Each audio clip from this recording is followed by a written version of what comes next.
اگر اس کی بات کر لی جائے تو اس کے لیے کیا کیا ایسی ڈائٹری چیزیں ہیں یا کہہ لیں کہ سپر فوڈز ہیں جو اس موسم میں ہم ان کو دے سکتے ہیں؟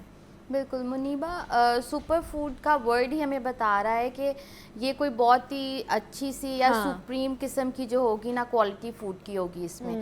تو ایسا ہی ہے، سپر فوڈ ہم ان فوڈ کو کہتے ہیں جن کے اندر تمام ہمیں جو ضرورت کے ملٹی وائٹامنس اور منرلز اور جو بھی ہمیں کمپاؤنڈز ریکوائرڈ ہیں ایک اچھی باڈی کو بنانے کے لیے، ایک جو بھی نیوٹرینٹس ریکوائرڈ ہیں وہ اس کے اندر موجود ہونے چاہیے.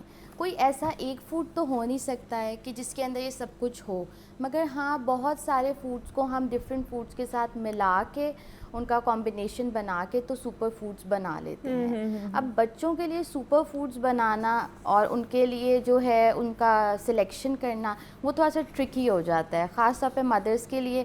وہ کہتی ہیں ہم چاہتے ہیں ہمارے بچے ویجیٹیبلس بھی کھائیں، فروٹس بھی کھائیں، پھر دالیں بھی کھائیں، ہر چیز کھائیں. تو اس طرح کی مدرس کے لیے ہم کوشش کرتے ہیں کہ کوئی اس طرح کی ریسیپیز لے کر آئیں یا کوئی اس طرح کی انگریڈینٹس ان کو انٹروڈیوس کرائیں جو کہ ان کے بچے ایزیلی کھا بھی لیں اور ان کی جو ہے امیونٹی بھی بوسٹ رہے. اور جیسے سیزن چینج ہوتا ہے، جیسے بچوں کی روٹین میں چینج آتا ہے، جیسے ابھی آپ نے ذکر کیا کہ اسکول کھل گئے ہیں تو آبویسلی وہ صبح صبح بہت ارلی اٹھیں گے، پھر اس کے بعد ان کا بریک فاسٹ جو ہے اس کے شارٹ سپین ہو جاتا ہے. کچھ بچے کرتے ہیں، کچھ نہیں کرتے ہیں. دین وہ ہر چیز تھوڑی بہت کمپرومائز ہونا شروع ہو جاتی ہے. جب بچے بائک وغیرہ پہ ٹریول کر رہے ہیں تو ظاہر ہے وہ پھر آپ کے اندر بھی کافی جراثیم وغیرہ چلے جاتے ہیں، آپ مطلب کافی زیادہ ایکسپوز ہوتے ہو نا آپ ویدر سے. ہاں ایگزیکٹلی. تو پھر ہم اس کیس کے اندر کوشش کرتے ہیں کہ بچوں کو اندر سے ایسا امیونٹی اسٹرانگ کرنے کے لیے ایسے فوڈس دیے جائیں جو کہ وہ بچے ایزیلی کھا بھی لیں اور ان کو جو ہے اس سے بینیفٹ بھی ملے. اچھا. تو اگر جس طرح اسکول گوئنگ بچوں کی اگر بات کر لی جائے تو کچھ بچے ہیں جو کہ صبح ناشتہ بریک فاسٹ نہیں کر کے جاتے ہیں، ان کا دل نہیں کرتا ہے صبح صبح اٹھ کے بریک فاسٹ کرنے کا، تو اس میں کیا ایسی ہم آپشنز جو ہے نا آپٹ کر سکتے ہیں کہ بہت زیادہ ہیوی بھی نہ ہو ان کے لیے اور ان کو وہ انرجی بھی دے جو ان کو پرووائڈیڈ ہے اگر انہوں نے اسکول جانا ہے؟ تو ایسی کون سے آپشنز جو لائٹ ویٹ ہو سکتے ہیں ان کے لیے؟ اچھا، پہلے تو آپ کبھی بچوں کو فورس مت کریں، ٹھیک ہے؟ اگر آپ فورس کرتی ہیں تو مائیں کافی اس کا نیگیٹو امپیکٹ بھی دیکھتی ہیں. بچے وامٹ کر دیتے ہیں پورا دن، ان کو یا تو طبیعت خراب سی رہتی ہے یا اسکول جا کے وامٹ کر دیتے ہیں، تو یہ بھی کمپلین ہوتی ہے. تو میں تو خود یہ پریفر کرتی ہوں کہ اگر آپ کا بچہ نہیں کھاتا تو آپ اس کو کوئی یا تو اگر آپ تھوڑا سا اس کو ملک دے دیں، لائک اگر آپ اس کو تھوڑے سے نٹس دے دیں، تو اگر وہ نہیں کھاتا یہ بھی، پھر آپ اس کو فورس مت کریں. اس کا لنچ اچھا ہیوی بنا کے اس کو دیں ہوم میڈ، کہ وہ جب اس کو بھوک لگی ہوگی پھر وہ اچھی طرح وہ جو بھی چیز اس کے سامنے ہوگی وہ کھائے گا. اب اس کے اندر آپشنس کیا کیا ہونی چاہیے؟ دیکھیں، سب سے جتنی بھی مدرز میرے پاس آتی ہیں نا، سب سے بڑا ان کا کنسرن ہوتا ہے کہ ہمارے بچے سبزی نہیں کھاتے ہیں. اب سبزی ڈائریکٹ بچوں کو کھلانا تھوڑا مشکل ٹاسک ہوتا ہے کچھ مدرز کے لیے، تو ہم کہتے ہیں کہ کچھ اس طرح کی ریسیپیز آپ بنا لیں. پھر ہم پوچھتے ہیں آپ کا بچہ کھانے میں پسند کیا کرتا ہے. جیسے وہ کہتی ہیں میرے بچے سوپ پی لیتے ہیں مگر وہ کہتے ہیں اس کے اندر کوئی چیز ثابت نہ ہو، ہر چیز بلینڈڈ ہو. تو پھر ہم ان کو اس طرح کی ریسیپیز دیتے ہیں کہ آپ ہر چیز کو جو ہے بلینڈ کر لیں، اور پھر اس میں اگر بچوں کو آپ ظاہر اگر آپ نے تھوڑا وزن بھی بڑھانا ہے یا بچوں کو تھوڑا آپ چاہتے ہیں کہ وہ ہیلدی ہو جائیں، تو آپ اس کے اندر تھوڑی سی کریم اور ملک یہ سب بھی چیزیں ایڈ کر کے، وہ تو ڈفرینٹ ریسیپیز ہوتی ہیں. بٹ یہ ایک میں بتا رہی ہوں کہ اس طرح کی کچھ چیزوں سے آپ ان کو فورٹیفائی کر دیتے ہیں، مطلب ان کی پاور کو انہانس کر دیتے ہیں جو فوڈ ہوتا ہے. پھر اس کے بعد جیسے سوپ پیے جاتے ہیں، پھر اس کے علاوہ مدرس کہتی ہیں ہمارے بچے حلوے نہیں کھاتے ہیں، ہمارا بڑا دل کرتا ہے، فیملی بیٹھ کے کھا رہی ہے. تو میں کہتی ہوں آپ کیرٹ کیک بنا دیں ان کو، کیرٹ کے مفنز بنا دیں، کیرٹ کے آپ بریڈ بنا دیں.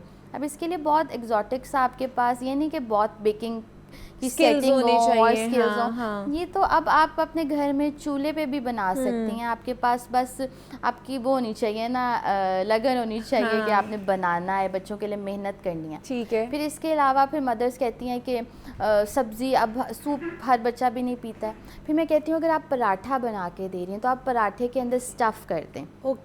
جیسے پالک بچوں کے لیے بہت زیادہ اچھی ہے، آئرن کا سورس ہے.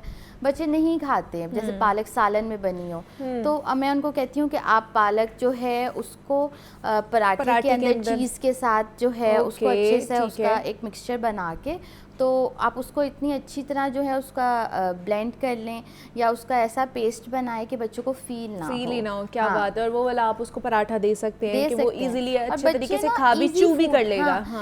ہینڈ فوڈ, فنگر فوڈ بچے زیادہ اچھے طریقے سے انجوائے کر رہے ہوتے ہیں, وہ کھا سکتے ہیں. مجھے بتائیے کہ بچوں, خاص طور پر جو اسکول گوئنگ بچے ہوتے ہیں, آپ کو پتہ ہے کہ ان کو ایک تو پریشر بھی بہت ہوتا ہے اسٹڈیز کا بھی اور ویسے بھی, تو اوور آل اگر بچوں کی بات کر لی جائے تو ایسے کون سے فوڈز ہیں یا ایسے کون سے انگریڈینٹس ہیں, ایسی کون سی چیزیں ہیں جو کہ ان کی مینٹل ہیلتھ کے لیے بہت زیادہ اچھی ہیں, وہ چاہے ان دا فارم آف سپلیمنٹس ہو جائیں یا ان دا فارم آف فوڈز ہو جائیں, وہ کون سی چیزیں اچھی ہیں ان کے لیے؟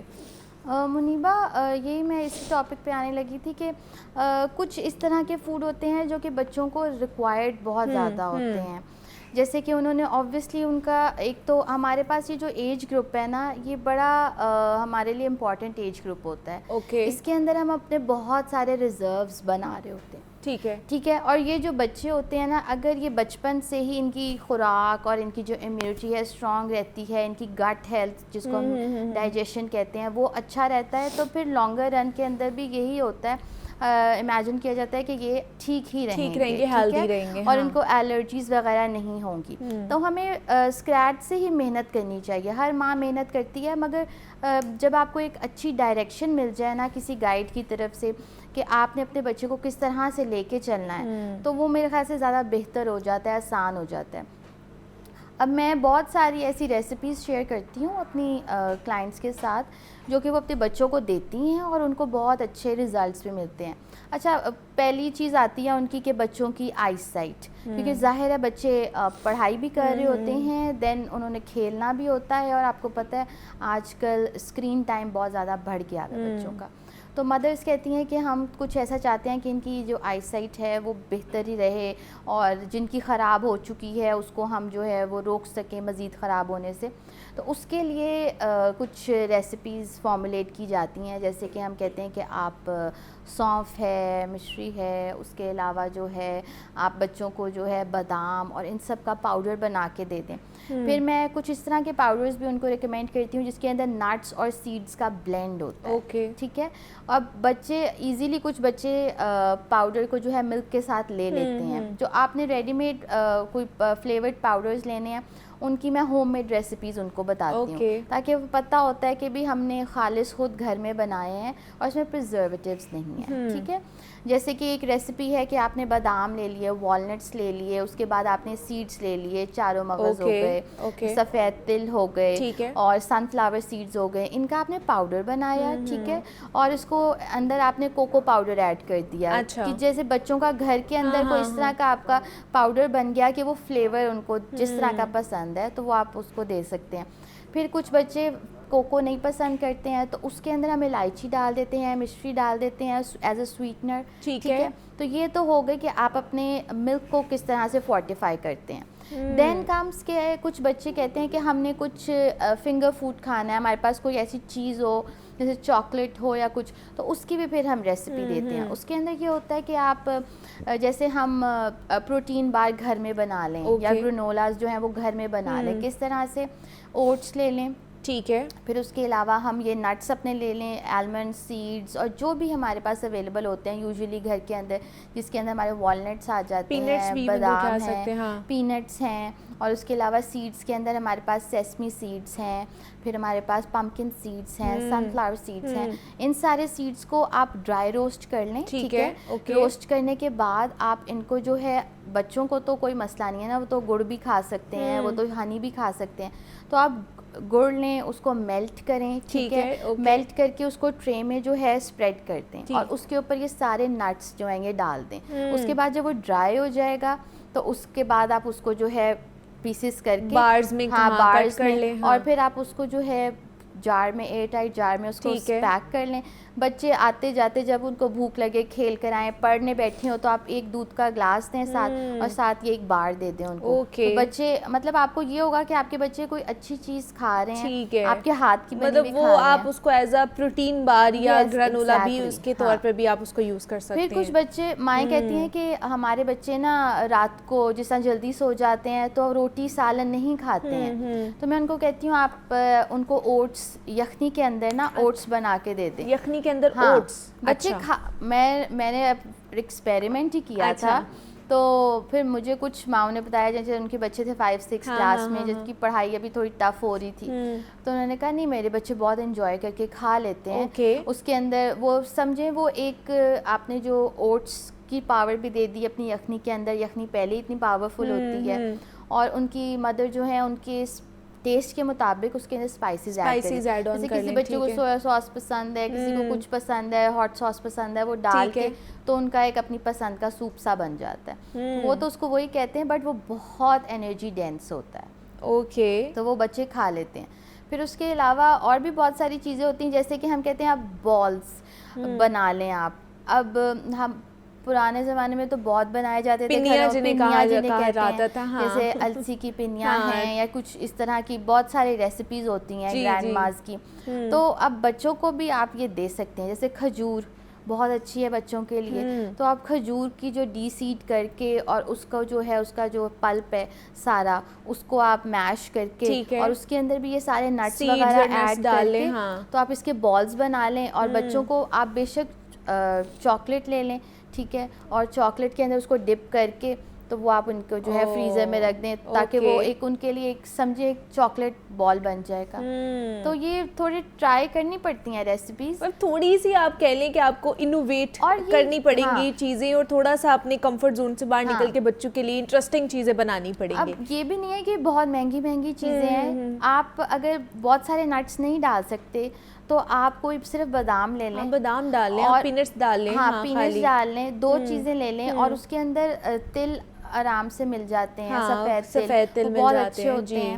اور اس کے بعد پمکن سیڈز, ہم چاروں مغز جو ہوتے ہیں وہ بھی بہت اچھے ہوتے ہیں, وہ آرام سے مل جاتے ہیں بازار سے, ہر کوئی اس کو لے سکتا ہے ایزیلی. تو وہ آپ لے لیں اور وہ آپ بچوں کو ایٹ لیسٹ وہ تو ضرور دیں. اچھا, یہ جو آپ نے ساری ریسیپی بتائی ہے, خاص طور پہ یہ جو آپ نے کہا ہے کہ بالز بنا لیں, پروٹین بار بنا لیں, یہ بچوں کی مینٹل ہیلتھ کے لیے بھی بہت اچھی ہے. اس کے اندر ہیلدی فیٹس برین کے لیے, اور ہیلدی فیٹس ہمارے برین کو ریکوائرڈ ہیں. جو ہم کہتے ہیں نا فیٹ فری ڈائٹ پہ چلے جاؤ, یہ سخت غلط ہم کرتے ہیں. ہماری باڈی کے اندر گڈ فیٹس کی بہت زیادہ نیڈ ہے, ریکوائرمنٹ ہے, اور گڈ فیٹس ہمیں ملتے ہیں ہمارے فوڈ سے.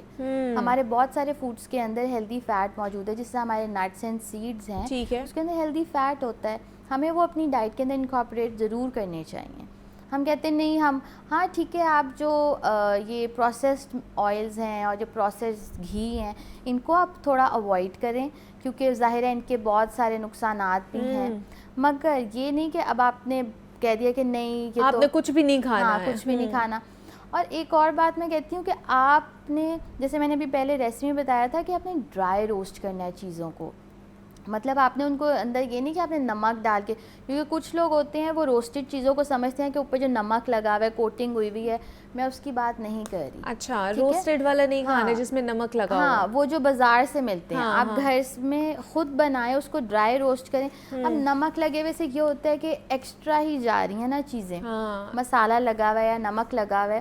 اس سے بہتر ہے آپ گھر میں ان کے ٹیسٹ کے مطابق اس میں تھوڑا فلیور ایڈ کر سکتی ہیں. مگر آپ کوشش کریں کہ جب آپ کوئی کیرملائز یا کوئی روسٹڈ اس طرح کی چیز کھاتے ہیں ہم بازار سے لے کے, تو اس کے اندر ہماری کیلریز بھی ایک تو انکریز ہو جاتی ہیں, دوسرا یہ ہے کہ وہ آپ کو نقصان بھی پہنچاتا ہے. تو آپ گھر میں ایزیلی بنا سکتے ہیں, جو زارا نے ہمیں ٹپس دیے ہیں بڑے اچھے طریقے سے. آپ پروٹین بارز بنا سکتے ہیں, وہ جو چاکلیٹ بالز ہے وہ آپ بچوں کے لیے بنا سکتے ہیں, جو کہ ان کے لیے ویسے بھی ہیلدی ہے اوور آل باڈی کے لیے بھی, اور ان کی برین فنکشن کے لیے بھی بہت اچھا ہے وہ, کیونکہ بچے اسکول جاتے ہیں, پریشر ہوتا ہے ان کے اوپر اسٹڈی کا. تو ہمارے ساتھ زہرا منصور موجود تھی. Zahra, thank you so much for coming hair.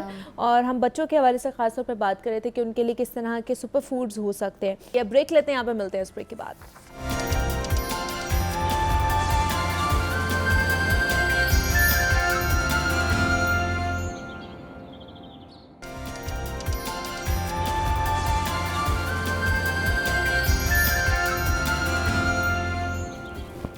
Welcome back to Jago Lahore. اور جناب آج کے دن کے حوالے سے اب بات کر لیتے ہیں, کیونکہ آج بہت ہی مبارک دن ہے. حضور پاک صلی اللہ علیہ وآلہ وسلم کے داماد حضرت علی کا یوم ولادت کا آج دن ہے. کہا جاتا ہے کہ حضرت علی کرم اللہ وجہ علم و ولایت کے بلند مرتبے پر فائز ہیں اور ان کو علم کا دروازہ بھی کہا جاتا ہے، اور یہاں تک کہ جناب یہ بھی کہا جاتا ہے کہ حضرت علی کرم اللہ وجہ کے نام سے اب بھی خیبر کا در کانپ جاتا ہے۔ تو آج ان کی شخصیت کے حوالے سے جاننے کی کوشش کریں گے، ان کو علم کا دروازہ کیوں کہا جاتا ہے اس حوالے سے بھی جاننے کی کوشش کریں گے، اور ان کی زندگی سے ہم کس طرح اور کیا کیا سیکھ سکتے ہیں وہ بھی جاننے کی کوشش کریں گے۔ اور اس پر بات کرنے کے لیے ہمارے ساتھ ڈاکٹر پیر طارق شریف زادہ صاحب اسٹوڈیوز میں موجود ہیں، معروف سیرت اسکالر ہیں۔ ڈاکٹر صاحب آپ کو خوش آمدید کہتے ہیں جاگو لاہور میں، اور اس کے ساتھ ساتھ مولانا فدا الرحمان صاحب نے بھی ہمیں جوائن کیا ہے، اسلامک اسکالر ہیں۔ مولانا صاحب آپ کو بھی خوش آمدید کہتے ہیں جاگو لاہور میں۔ ڈاکٹر صاحب آپ ہی سے شروع کروں گی، آج کا دن بہت ہی ہمارے لیے مبارک، سب کے لیے بہت ہی خوبصورت دن ہے، یوم ولادت کا دن ہے حضرت علی کرم اللہ وجہ کے۔ ان کی شخصیت کے حوالے سے بتائیے، اور ہمیں یہ تو معلوم ہے کہ ان کی جو تربیت ہے اور وہ تو حضور پاک صلی اللہ علیہ وآلہ وسلم نے خود اپنے ہاتھوں سے اور اپنے کہہ لیں کہ اپنے طور پر کی ہے، ایک بچہ سمجھ کے اپنے بیٹوں کی طرح اپنے بچوں کی طرح کی ہے۔ ان کی شخصیت کے حوالے سے کچھ بتائیے۔ بسم رب محمد کریم علیہ الصلوۃ والتسلیم۔ سب سے پہلے تو یاداوری کا شکریہ، اور ہمیشہ کی طرح آج کا عنوان جو ہے وہ بھی اپنے معنوں میں بڑا معنی خیز ہے اور ماجرا پرور ہے کہ اس میں ہم ایک ایسی ہستی کا ذکر کرنے جا رہے ہیں جنہیں سرکار دو عالم صلی اللہ علیہ وسلم کا بڑا انفرادی درجے کا قرب میسر رہا۔ یعنی اگر جب حضرت علی کرم اللہ وجہ کریم کی شخصیت کا ہم تجزیہ کرتے ہیں تو میری دانست میں ایک طالب علم کے طور پر مجھ تک یہ احساس پہنچتا ہے کہ جتنی انفرادی درجے کی تربیت کے حوالے سے توجہ جناب علی کرم اللہ وجہ کریم کو میسر آئی، جتنا طویل زمانہ ان کو میسر آیا، شاید ہی کسی اور ہستی کو یہ شرف جو ہے وہ حاصل ہوا ہو۔ اور عالم یہ ہے کہ آپ کا حضور کے ساتھ نسبی اعتبار سے بھی اتنا قرب کا تعلق ہے، زمانے کے اعتبار سے بھی اور وقت گزارنے کے اعتبار سے بھی ایسی انفرادیت ہے کہ اس پہ جو ہے نا وہ طبیعت سرشار ہو جاتی ہے جب اس کی طرف تصور قائم کیا جاتا ہے۔ سب سے پہلے تو آپ یہ دیکھیں کہ اللہ نے جناب علی کرم اللہ وجہ کریم کے لیے بھی اسی گھرانے کا انتخاب کیا جو خود سرکار ختمی مرتبہ صلی اللہ علیہ وسلم کا گھرانہ ہے۔ اور عالم یہ ہے کہ آپ کی ایک انفرادی خصوصیت یہ بھی ہے کہ آپ جو ہیں وہ نجیب الطرفین ہاشمی ہیں، یعنی آپ کی والدہ بھی ہاشمی خاندان سے ہیں اور آپ کے والد جو ہیں وہ بھی ہاشمی خاندان سے ہیں۔ سو یہ ایک نسبت یہ بھی ہے۔ اور پھر ہم یہ دیکھتے ہیں کہ جس دن 15 مارچ 599 عیسوی بمطابق یعنی 13 رجب المرجب 30 عام الفیل جو ہے، اس میں جب جناب علی کرم اللہ وجہ کریم کی ولادت ہوتی ہے اور کعبۃ اللہ کے اندر اللہ رب العزت آپ کا دنیا کے اندر گویا ظہور جو ہے اس کا پیدا کرتا ہے، آثار پیدا فرماتا ہے، تو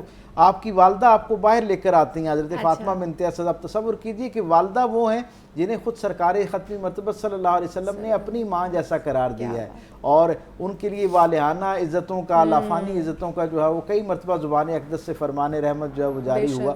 وہ جب باہر لے کر آتی ہیں اور دیکھتی ہیں کہ بچہ ظاہری طور پر تو صحت مند ہے لیکن آنکھیں نہیں کھول رہا، تو جناب علی کرم اللہ وجہ کریم کا یہ اعجاز ہے کہ جب سرکار ختمی مرتبہ صلی اللہ علیہ وسلم کے دستائے کرم کے اوپر آپ آتے ہیں تو عالم یہ ہے کہ پہلی نگاہ جو ہے وہ رسول اللہ صلی اللہ علیہ وسلم کے چہرہ اقدس کے اوپر پڑتی ہے۔ میں اکثر یہ کہا کرتا ہوں کہ دنیا بھر کے لوگوں کو دانش اور شعور جو ہے کہ کیا دیکھنا ہے اور کیا نہیں دیکھنا ہے، اس کا شعور سن بلوغت میں پہنچنے کے بعد یا خاص عمر کے بعد جب وہ دنیا کو سمجھنا شروع کرتے ہیں تب آتا ہے۔ جناب علی کرم اللہ وجہ کریم کو اللہ نے ایسی یعنی منفرد نوعیت کی شعور اور ہدایت کے ساتھ دنیا میں بھیجا کہ آپ نے اس وقت تک آنکھ نہیں کھولی جب تک سرکار ختمی مرتبہ صلی اللہ علیہ وسلم جو ہے ان کی زیارت کا امکان پیدا نہیں ہوا۔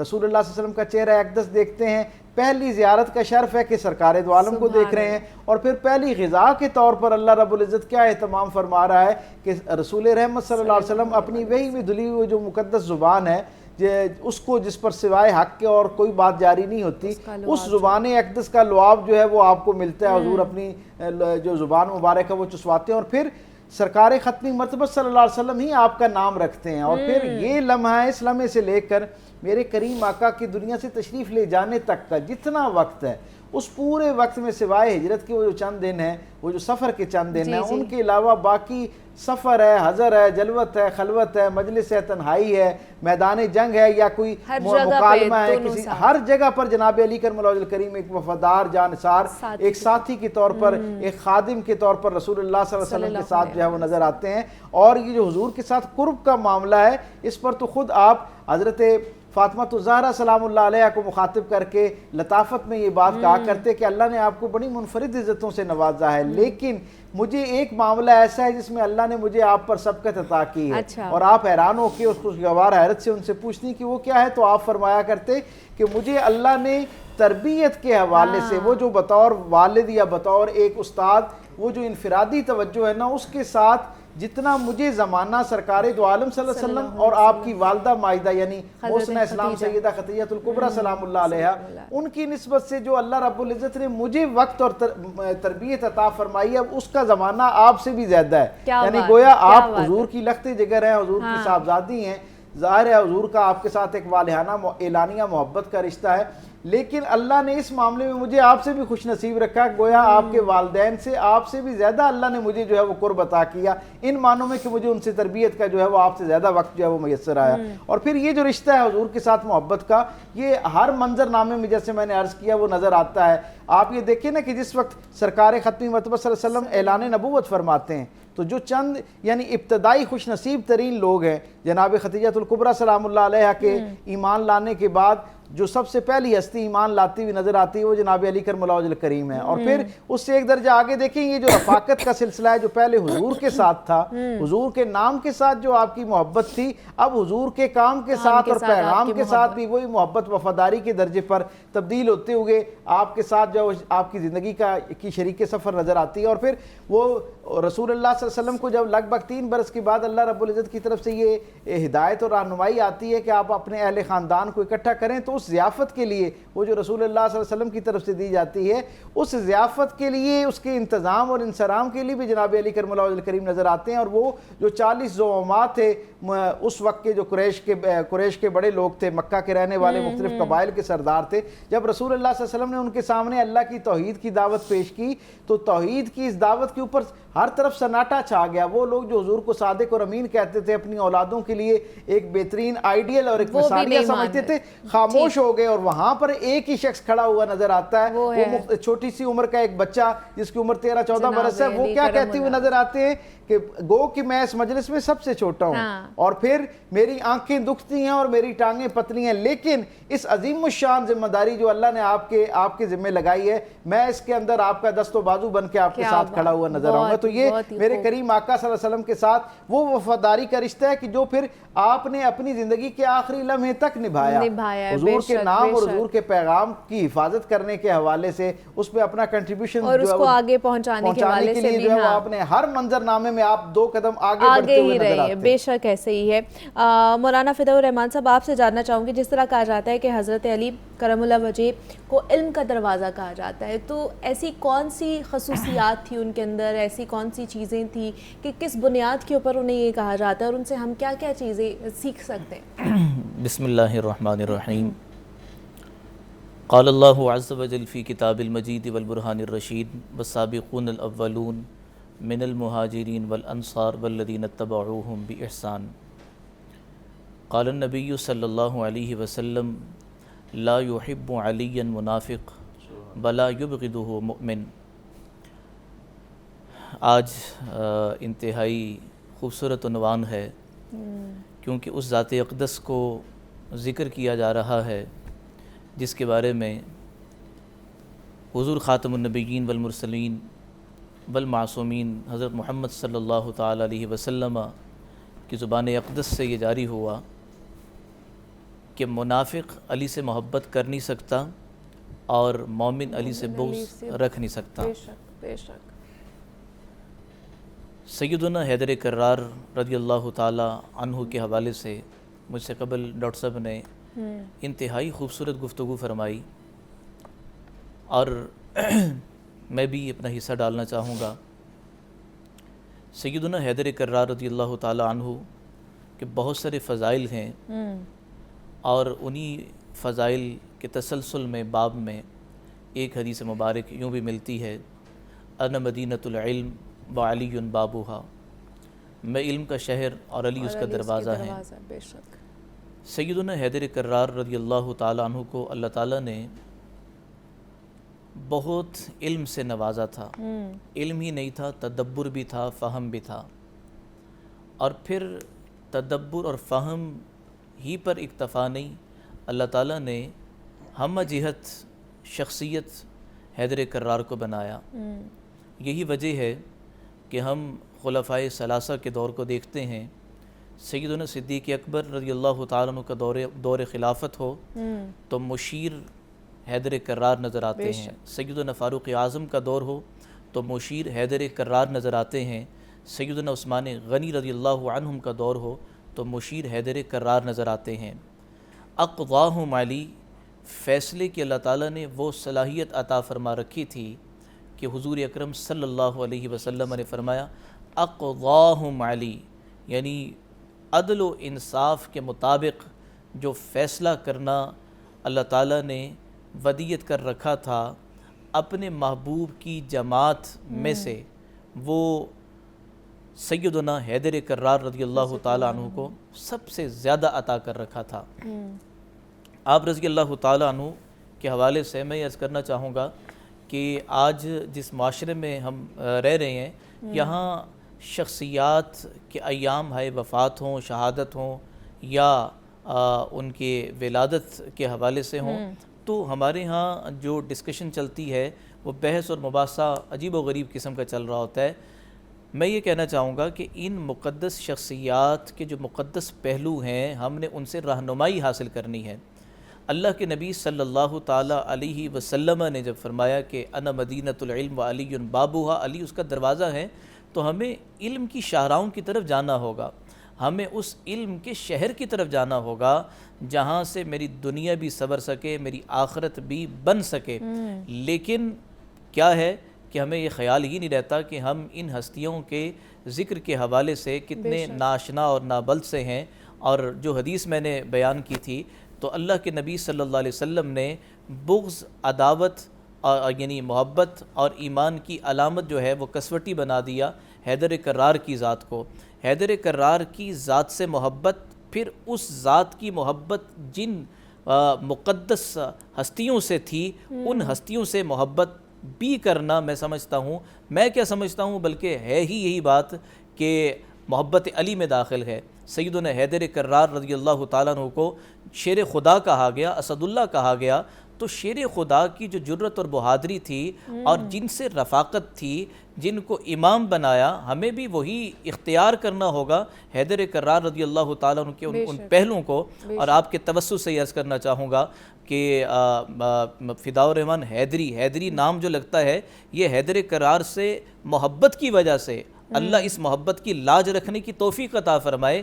حیدر کرار سے جب محبت آتی ہے نا تو دیوانگی کے پہلو کچھ اور طرح کے ہو جاتے ہیں، وارفتگی کچھ اور طرح کی ہو جاتی ہے. حیدر کرار ہم کیا منظر کشی کر سکتے ہیں کہ وہ کیا منظر ہوں گے جب حضور علیہ السلام نے اپنی لخت جگر جو ہے آپ کے نکاح میں دی، اور اس مجلس نکاح کے جو گواہ بنے ہیں خلفائے ثلاثہ بنے ہیں، ابو بکر ہیں، عمر ہیں، عثمان ہیں رضی اللہ عنہم اجمعین.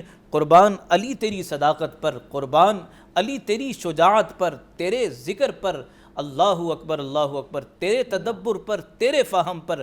کیا کہنے ہیں اس علی کے کہ جن کے عقد نکاح میں حضور علیہ السلام کے جو ہے وہ جگر کا ٹکڑا آئی ہیں. اللہ اکبر اللہ اکبر. اپنے بستر پر سیدنا حیدر کرار رضی اللہ عنہ کو چھوڑ کر جا رہے ہیں اور پھر کیا فرما رہے ہیں، اے علی تو میرے لیے بمنزلہ ہارون کے ہے. جیسے ہارون علیہ السلام موسیٰ علیہ السلام کے لیے جو ہے وہ ان کے نائب بنتے ہیں، ایسے ہی میں تجھے اپنا نائب بنا کر جا رہا ہوں. اللہ اکبر اللہ اکبر. من کنت مولاہ فعلی مولاہ.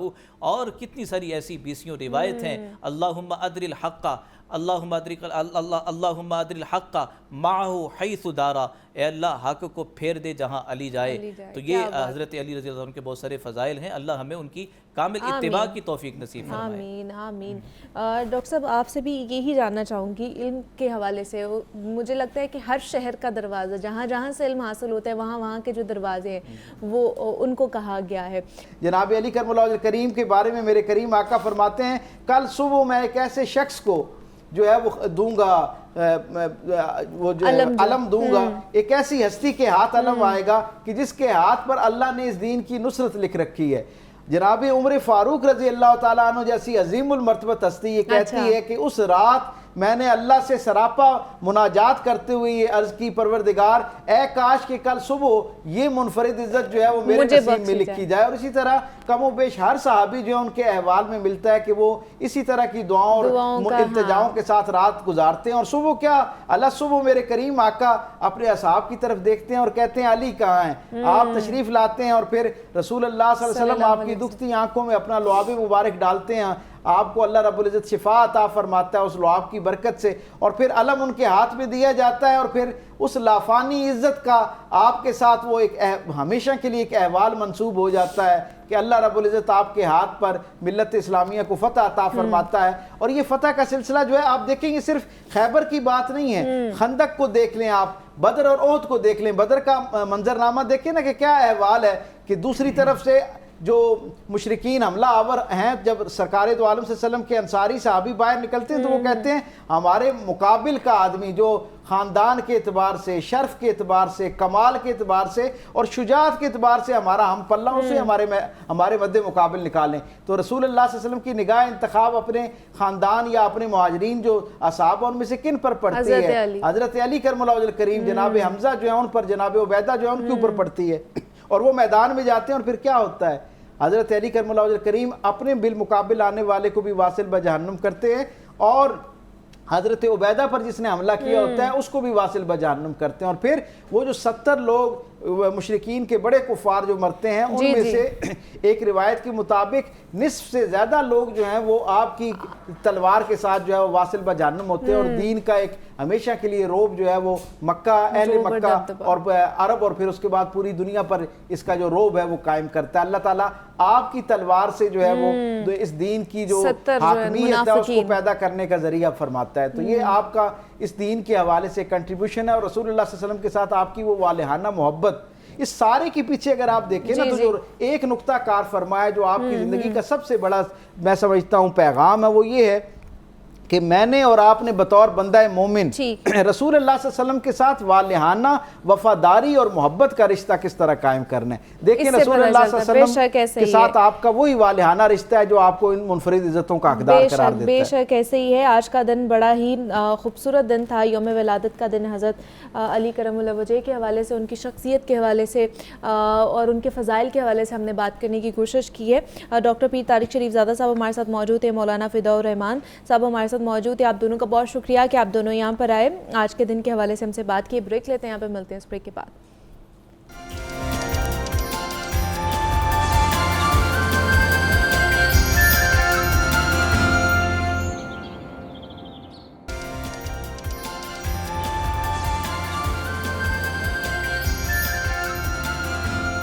ابھی آگے بڑھتے ہیں, اب کچھ پنجاب کی حکومت کے حوالے سے بات کر لیتے ہیں. پنجاب اسمبلی کا جو اجلاس ہے جناب, کل شور شرابے کی نظر ہو گیا. امن و امان کے ایجنڈے پر ہونے والا جو پنجاب اسمبلی کا اجلاس تھا, ہنگامہ آرائی کی نظر ہو گیا. اس کو کہہ لیں کہ سارے اپنے اپنی طور پر ہی چیزیں کرتے رہے اور شور شرابہ کرتے رہے, تنقیدی نشتر چلاتے رہے ایک دوسرے کے اوپر, اور اس کے بعد جناب اس کو ڈسمس کر دیا گیا.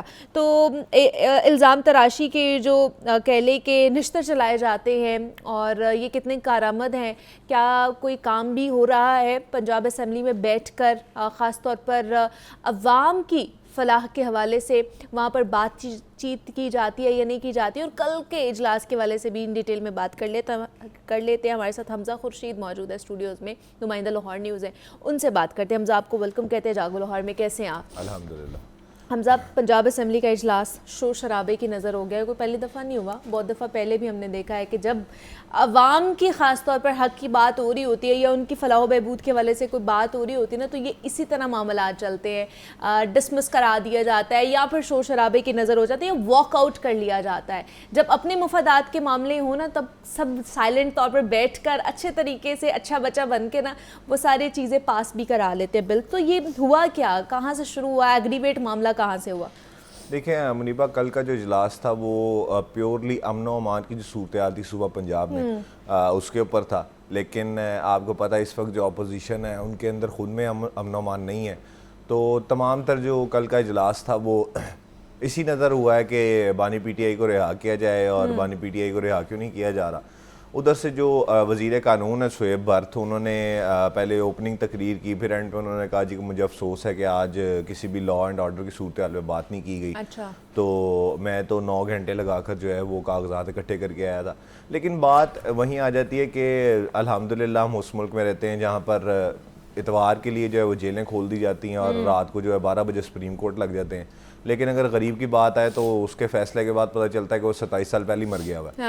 تو اس میں کوئی حیرت والی بات نہیں ہے. لیکن کل کا جو اجلاس تھا اس میں کم سے کم یہ بات ہونی چاہیے تھی کہ ایک تھانے کے اندر گھس کے جو ہے وہ 3 لوگوں کو قتل کیا گیا اور تھانے دار کی جو ہے وہ کنڈی لگائی گئی. پھر اس کے بعد آپ دیکھیں قتل عام کا جو صورتحال ہے وہ کس طریقے سے بڑھ رہی ہے, چوریاں ڈکیتیاں ہیں وہ کس طریقے سے بڑھ رہی ہیں. آپ پوش علاقوں میں جو ہے وہ سیف نہیں ہے. تو وہ کہیں بھی نظر نہیں آیا. وہ ایز یوزول جو ہے وہ یہی بات ہوئی کہ امن و امان کی صورتحال میں جو ہے وہ بانی پی ٹی آئی کی گرفتاری کو جو ہے وہ ڈالا گیا. پھر اس کے بعد اپنی زیادتیاں بیان کی گئی. پھر جب نون لیگ کی باری آئی تو نون لیگ میں بھی جو حکومتی رکن تھے انہوں نے یہی جو ہے وہ دکھ کا اظہار کیا کہ ہمارے لیڈر نے کیا کیا تو ان کے لیڈر نے کیا کیا. بات جہاں پر بھی عوام کی آتی ہے وہاں پر جو ہے وہ ایک عوامی نمائندہ جو ہے وہ ضرور آنا ہوتا ہے. اب آپ ان کی سیریسنس دیکھیں کہ امن و امان کی صورتحال آپ کے صوبے میں کیا ہے, اور اس کے لیے جو اسٹرینتھ آئی تھی کل پنجاب اسمبلی میں وہ 40 سے زیادہ ارکان نہیں تھے, جس میں 20 یا 25 جو ہیں وہ اپوزیشن کے ہوں گے اور 20 ایک جو ہیں وہ جو تھے حکومتی رکن ہوں گے. 371 کا ایوان ہے. تو آپ اسی سے سیریسنس لگا لیں نا حکومت کی کہ وہ صرف 20 سے 21 یا چلے 30 بھی لگا لیں کہ اتنی صرف ارکان آ سکے. دیکھیں حکومت تو چلیں وہ حکومت میں ہوتے ہیں, انہوں نے جواب دینا ہوتا ہے, ان کا لا منسٹر بیٹھا ہوتا ہے. کم سے کم اگر اپوزیشن جو کہتے ہیں کہ ہم عوام کی نمائندگی کرتے ہیں وہ اپنی ہاف اسٹرینتھ تو لے کر آتے ہیں. 50 بندے تو آتے ہیں, ان کے پاس 103 سے 107 ایم پی ایز ہیں جو وہ کرتے ہیں, کہتے ہیں کہ جی ہمارے پاس ہیں, وہ نہیں آتے. پھر اس کے بعد جو حکومتی رکن ہے پاکستان پیپلز پارٹی کی جو رہنمائی ہے اس میں کل مصطفیٰ چانگ صاحب تھے صرف, اور انہوں نے جو ممتاز چانگ صاحب نے جو ہے وہ کل کھلے عام کہا کہ جی اس اسمبلی کو ایک ڈی پی او اور 2 ایس ایچ اوز چلا رہے ہیں, اس سے زیادہ کوئی اس اسمبلی کو چلا نہیں رہا. تو آپ دیکھیں یہ صورتحال جو ہے وہ ان کو بھی پتہ ہے کہ ان کو لانے والے کون ہیں, اپوزیشن کو بھی پتہ ہے ان کو لانے والے کون ہیں, بس سب نے آ کر اپنی بڑائی بیان کرنی. لیکن جہاں پر عوام کی بات آتی ہے وہاں پر جو ہے وہ تول مول کر کے بات کو گول مول کر کے جو ہے وہ آگے گزر جایا کرتا ہے. اور یہ روایت رہی ہے, آج کی بات نہیں ہے. لیکن کل کم سے کم جو ہے وہ یہ ہونا چاہیے تھا کہ کہیں نہ کہیں عوام کی بات جو ہے کی جاتی کہ امن و امان میں عوام کتنی پریشان ہے. آپ کے ایسے علاقے ہیں جہاں پر آپ رات کو 12 بجے کے بعد جا نہیں سکتے یا شام ڈھلتے آپ نہیں جا سکتے, لیکن اس کا جو ہے وہ کوئی ذکر نہیں آیا. وہی گڑے مردے اکھاڑے گئے, ہم جو ہے وہ ہمیں بیرون ملک بھیجا گیا, انہوں نے کہا جی ہمیں ملک میں رہ کے گرفتار کر لیا گیا. پھر ادھر سے تیر چلے کہ جی آپ ہمیں بیرون ملک بھیجنے والے آپ ہیں, ادھر سے تیر چلے کہ جی ہمیں گرفتار کرنے والے آپ ہیں. تو وہ آپ یہ دیکھیں. اور دوسری بات یہ دیکھیں کہ اجلاس جو ہے اس پہ کروڑوں روپے لگتے ہیں. پھر ان کی آپ عوامی نمائندوں کی سو کالڈ سیریسنس دیکھیں کہ کل کا جو پنجاب اسمبلی کا اجلاس ہے وہ 3 گھنٹے 40 منٹ تاخیر سے شروع ہوا ہے. اوکے, آپ یہ دیکھیں کہ 3 گھنٹے 40 منٹ کا اگر ان سے حساب مانگا جائے تو یہ کہیں گے جی وہ آئے نہیں تھے, یہ نہیں تھے, اس طرح نہیں تھا, اس طرح. بات ہے کہ عوام کی یہاں پر پڑی کس کو ہے, عوام کی یہاں پر سوچ کون رہا ہے. سب اپنے پارٹی نظریے کو لے کر چل رہے ہیں, جو ان کی پارٹی کہتی ہے وہی انہوں نے کرنا ہے. اب دیکھیں کچھ ایوان میں ایسے لوگ ہیں جو بات کرنا چاہتے ہیں عوام کی. اس میں سینئر جو سیاستدان ہے سمیع اللہ خان ہے, پھر اس میں ان کے اپنے اپوزیشن میں رانا آفتاب صاحب بیٹھے ہوئے ہیں, پھر ممتاز چانگ صاحب ہیں جو ہمیشہ کچے کی بات کرتے ہیں, بڑے بڑے اچھے سیاستدان بھی ہیں. لیکن جب ان کی بات آتی ہے ان کو ان کی جیسے ایک سپیچ جو ہے وہ اس تک بات رہتی ہے, پھر بعد میں شور شرابہ ہوتا ہے اور جو وہ کہانی ہے وہ پھر دوبارہ سے سیاسی ہو جاتی ہے. تو ایسا نہیں ہے کہ یہاں پر سیاستدان نہیں بیٹھے ہوئے, سیاستدان بہت اچھے ہیں, بہت جو ملک کی بات کرنا چاہتے ہیں, عوامی بات کرنا چاہتے ہیں. نہیں تو کیا انہیں ٹائم دیا جاتا, انہیں بات کرنے کا موقع نہیں دیا جاتا؟ ٹائم دیا جاتا ہے, لیکن اس کے بعد جو پارٹی نظریہ ہوتا ہے وہ آ جاتا ہے. آپ یہ دیکھیں نا کہ ایک اگر 300 یا 350 بندہ ہے, اس میں سے 2 بندے اگر بول رہے ہیں عوام کے لیے, تو باقی نے تو سب نے جو ہے وہ اپنی پارٹی کی بات کرنی ہے, تو ان کی بات جو ہے وہ کہاں پر رکھی جائے گی. تو وہ پھر اسی لیے ہے کہ یہاں پر جو زیادہ تر نمائندگان ہیں کیونکہ وہ آئے ہی پارٹی کی وجہ سے ہیں, ان کی اپنی بذات خود جو ہے وہ حیثیت نہیں ہے کوئی بھی, تو اس لیے پھر انہوں نے پارٹی کی بات کرنی ہے, اگلی ٹکٹ چاہیے ہوتی ہے. جو نمائندگان آزاد لڑ کے آتے ہیں وہ بھی کہیں نہ کہیں پارٹی کی نظر ہو جاتے ہیں. اس کی وجہ یہ ہے کہ ان کو بھی اگلا الیکشن لڑنا ہے, ان کو بھی اگلی ٹکٹ چاہیے. وہی جو ہم بات بارہا دفعہ کر چکے ہیں کہ الیکشن ٹو الیکشن گیم ہوتی ہے.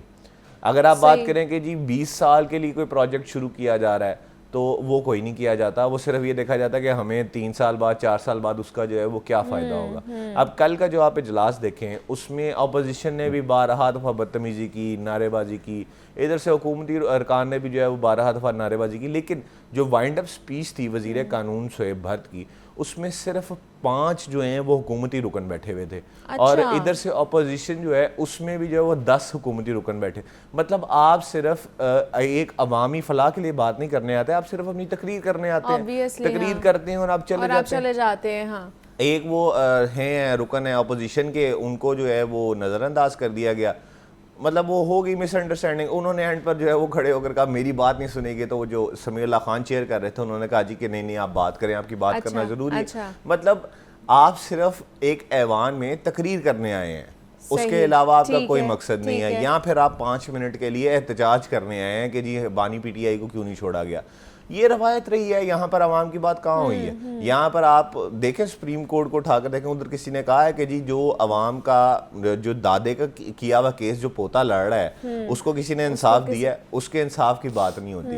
توجہ دلاؤ نوٹسز آتے ہیں, اس میں جو ہے وہ صرف یہ پوچھا جاتا ہے کہ جی اتنے بندے مرے تھے, ان کے اوپر کیا کارروائی کی گئی ہے. آگے سے جو وزیر قانون ہے یا جو بھی متعلقہ وزیر ہیں وہ کہتے ہیں جی اس پہ یہ کارروائی کی گئی, بس ٹھیک ہے جی ہمارا کام جو ہے وہ ختم ہو گیا. اس کے اوپر اگر آپ فالو اپ کی بات کریں تو تسلیاں دی جاتی, لیکن وہ بات کبھی دوبارہ ایوان میں نہیں آتی. تو یہ آپ کے جو حکومتی نمائندگان ہیں یہ ان کی سیریسنس ہے. دیکھیں جب ہماری اسمبلیز میں ہی امن نہیں ہوگا تو پھر شہر میں کیسے ہوگا, یا صوبے میں کیسے ہو پائے گا. پھر دیکھیں امن تو آپ اسمبلی میں تب لائیں گے نا جب آپ میں سے پارٹی نکلے گی, جب آپ عوام کو اپنے لیے سمجھیں گے کہ بھئی میں واقعی عوام کی نمائندگی. یہ سارے تو پارٹی کے نمائندگان ہیں, کوئی پاکستان تحریک انصاف کا نمائندہ ہے, کوئی نون لیگ کا نمائندہ ہے. عوامی نمائندے صرف جب عوام میں جاتے ہیں تب کے لیے بنتے ہیں بس, ہاں اس کے علاوہ نہیں ہے. آپ ان سے پوچھیں کہ یہ کتنی دفعہ جو ہے وہ جاتے ہیں اپنے حلقوں کے اندر پوچھنے کے لیے کہ عوام کو جو ہے وہ کتنا تنگ ہے, یا عوام کتنی مایوس ہے, یا اس کو کھانے کو مل رہا ہے یا نہیں مل رہا.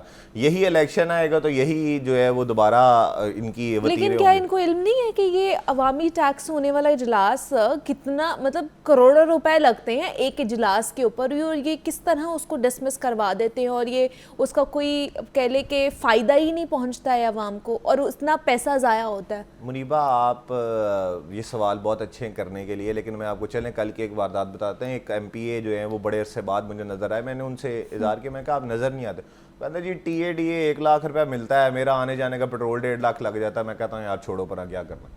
اچھا یہ ان کی سیریسنس ہے کہ مطلب ایسی نوکری آپ کو یا مجھے ملے تو ہم بھی بڑے شوق سے کریں گے. 4 لاکھ روپیہ تنخواہ ہے, 1 لاکھ روپیہ ٹی اے ڈی ہے, وہ بھی آنے جانے کا, آؤ یا نہ آؤ 4 لاکھ روپیہ آپ کو آنا ہی آنا ہے. کوئی کورم پورا کر. اب دیکھیں جو چیف ویپ ہوتے ہیں ان کا کیا کام ہوتا ہے, دونوں پارٹیوں کے ہوتے ہیں, ہر پارٹی جو نمائندگان ہوتے ہیں ان کے ہوتے ہیں, ان کا یہی ہوتا ہے کہ انہوں نے جو اسپیکر کو بتانا ہوتا ہے کہ جی ہمارا کورم جو ہے اس میں اتنے بندے آئے ہیں, اتنا پورا ہے, اتنا نہیں. لیکن رانا ارشد صاحب نون لیگ کے جو چیف ویپ ہیں وہ بڑی اچھی کارکردگی کرتے رہے ہیں, لیکن اس دفعہ ان کو بھی جو ہے وہ روکا گیا کہ آپ نے کورم جو ہے وہ نہیں کرنا, ڈسکس نہیں کرنا, تاکہ جو ہے وہ معاملات بڑے نہ. ادھر سے رانا شہباز صاحب ہیں جو چیف ویپ ہیں, وہ اپنے 30 بندے جو ہیں ان کے وہ لے کر آتے ہیں, 15-20 بندے لے کر آتے ہیں, ٹھیک ہے جی ان کا کورم پورا ہے. جب تک آپ کے عوام کی نمائندگی نہیں ہے ایوان میں, اس ایوان کو چلانے کا مقصد کیا ہے؟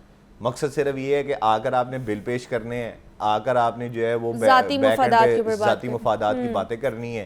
اور اگر عوام کی بات, اب کل دیکھیں اگر تو یہ آپ جو بات کرتے ہیں کہ ان کو احساس ہو کہ یہ ایوان جو ہے وہ عوام کے پیسے پہ چلتے ہیں, تو پھر جس دن عوامی دن رکھا گیا ہے اس دن تو کم سے کم آپ اپنا کورم پورا کریں. ہاں بالکل. چلیں جی مانا آپ کی پارٹی کی جو بھی باتیں ہیں وہ دوسرے ایوان ہم نہیں پورے کرتے, ٹھیک ہے سمجھ آتی, لیکن جس دن عوام کا دن رکھا گیا ہے, امن و امان پر عام بحث رکھی گئی ہے, آپ اس دن تو کورم پورا کریں.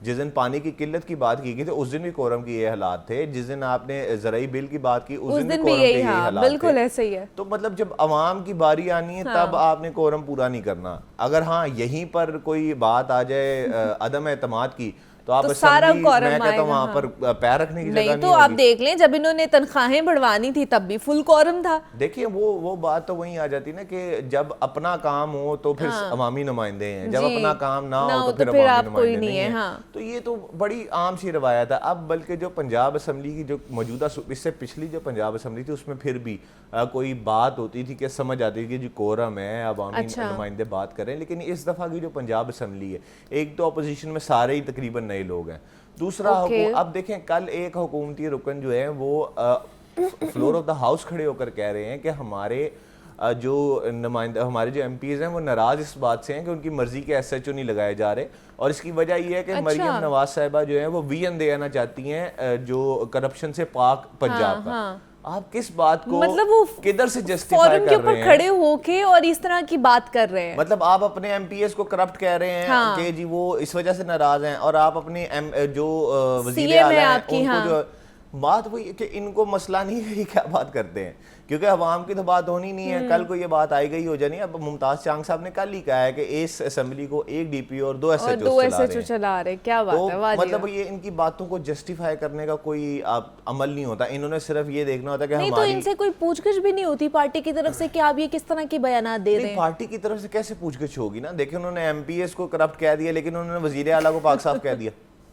تو وہ تو مین تو رپورٹ جانی ہوگی کہ وزیر اعلیٰ صاحبہ کو جو ہے وہ کیا کہا گیا ہے. اچھا تو وہ پچھلے جو ہے وہ کٹنگ ہو جائے گی, کوئی مسئلہ نہیں ہے. اب دیکھیں ایک وزیر اعلیٰ پنجاب کے پاس اتنا وقت تھوڑی ہے کہ وہ تب اگر ان سے کوئی دشمنی ہو یا کوئی ذاتی مسئلہ ہو پھر تو پوری سپیچ جائے گی. اچھا پھر پوری سپیچ, اگر نہیں ہے تو پھر صرف وہ جائے گا جہاں پہ اچھی اچھی باتیں کی گئی ہوں. بس یہی بات ہے, اتنی سی بات ہے, اور یہیں پر ساری سیاست ختم ہو جاتی ہے کہ کس نے اچھا کہا ہے کس نے برا کہا ہے. آپ دیکھیں نون لیگ کی ہسٹری یہ موجودہ ہے, کتنے لوگ ان کو چھوڑ کر گئے ہیں صرف اس وجہ سے کہ جو نئی قیادت ہے وہ اس کے ساتھ نہیں چلنا چاہتے. وہ نظریاتی لوگ ہیں, وہ کہتے ہیں کہ ہم ملک کے لیے چلیں گے, نام نہ بھی لیا جائے, سب کو پتا ہے کہ کون چھوڑ کر, اور بڑے بڑے پرانے جو ہیں وہ سیاستدان ان کو چھوڑ کر گئے. لیکن فرق کس کو پڑتا ہے, کسی کو موروثی سیاست کا راج ہے وہی چلے گا. ان کو کوئی فکر نہیں ہے, ان کے پیچھے ووٹر کھڑا ہوا ہے جس کو یہ نہیں پتا کہ پنجاب اسمبلی کا. آپ یقین کریں کہ عوام ایسی آتی ہے جو بڑی بڑی دور سے صرف یہ دیکھنے آتے کہ پنجاب اسمبلی کا ایوان لگتا کیسا ہے. اچھا, ان کے لیے بہت بڑی بات ہے کہ ان کو جو ہے وہ وزیر قانون لائیو نظر آ جائے گا, کیونکہ انہوں نے کبھی دیکھا ہی نہیں ہے. کیا بات, ان کو پتہ ہی نہیں وزیر قانون کے پروٹوکول کیا ہوتا ہے. جب وہ 2 گاڑیاں پیچھے لگا کر اترتے ہوں کہتے وہ وزیر, ان کے لیے ایک تصویر بڑی معنی رکھتی ہے. کیا بات ہے. تو پھر ان کو کیا فکر ہے, جن کو پتہ ہے ہمیں ووٹ مل جانا ہے, جن کو پتہ ہے کہ ہم نے پھر اس ایوان میں آ جانا ہے, تو ان کو کیا فکر ہوگی, ان کو کیا فکر ہے کہ پھر وہ عوام کی بات کریں یا نہ کریں. پھر وہ اپنے ذاتی مفادات اور لڑائی جھگڑوں کی نظر ہی پھر اس طرح کے جو اجلاس اسمبلی کے ہوں گے ان کو کر دیا کریں گے. ان کو کیا ہے کہ عوام جو بھوکی مر رہی ہے یا ان کو جو ہے قتل کیا جا رہا ہے دن دہاڑے, یا ڈکیتیاں ہوتی جا رہی ہیں, امن و امان کی صورتحال بگڑتی جا رہی ہے. حمزہ خورشید ہمارے ساتھ موجود ہے. Hamza, thank you so much for coming here. اسی نوٹ پہ مجھے اجازت دیجیے, خیال رکھیے گا, اللہ حافظ.